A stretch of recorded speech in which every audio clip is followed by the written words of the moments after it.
and I've often thought that I've been fortunate in my marriage, because you think, well, you get married and you live happily ever after. It's like,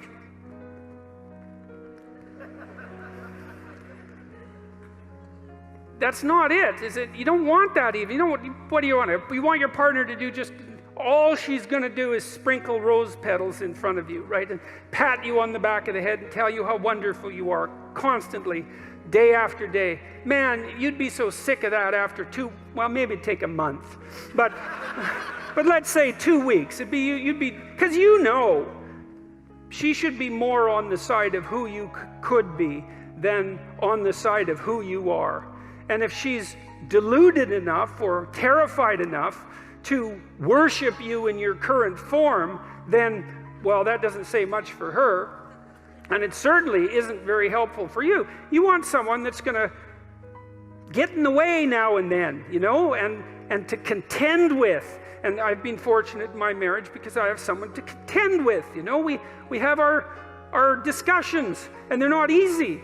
Well, partly because we have hard problems to solve, because life is full of hard problems. I want someone who will stand up, and have her say, even if it's not what I would say. And maybe I'm even willing at times, because she's quite intuitive and a good dreamer, and I'm more facile verbally. And so we have to be careful in our relationship, because if I'm in a particularly ornery mood and she has something to say, I can usually slice up her arguments verbally, and that's fine as far as I'm concerned, because I get to win. But it's stupid.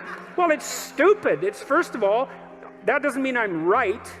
It just means I can formulate verbal arguments slightly faster than she can, but her intuitions and her dreams are often extraordinarily accurate. And so we've learned to some degree, to buttress each other's arguments just on the off chance that the person that you were foolish enough to marry might know something you don't now and then about something important,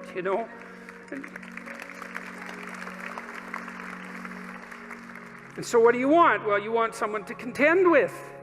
And then it's an adventure, and then you have someone that you love and that you respect. And that's not a bad combination for longevity of relationship. And then maybe if you have someone that you love and respect and that you can communicate with, then your children also love and respect her or him. And then that's pretty good for them, because they've got some parents that they could love and respect. That's a good combination. It solidifies their life. And so you want to contend with them. And you want a job that's challenging, I would say, that pushes you beyond what you already are. And God only knows how hard you need to be pushed in order to go beyond where you are. But, to some degree, if you have a choice, it's not that uncommon that what we'll do is choose to be pushed to the limit, especially when we're at our best. We think, well, where's the limit? It's here. Maybe I can manage that. I'm going to push myself right to the damn limit. Then I'm going to push myself a little bit over just to see if it's possible. And if that happens, then, you emerge with a sense of triumph. I'm now more than I was, right? And maybe that's what you're here to be, is to be more than you were, right? To push those limits. And to do that, you contend with the world. You wrestle with God. You don't casually say, I believe, because who knows? No one knows, right? We're separated from the infinite by death and ignorance. We don't know.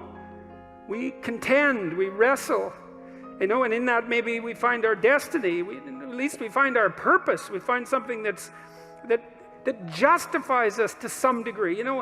If I'm awake at night wondering, and I think, God, I pushed myself as far as I could in this effort, whatever the effort that I'm considering happens to be. I pushed myself. I don't have a weight on my conscience because I let something go or I failed to accomplish something. I mean, I do often have those sorts of weights. I'm talking about the rare times when I don't. It's like, well, there's something that's where there's some atonement and some peace as far as I'm concerned.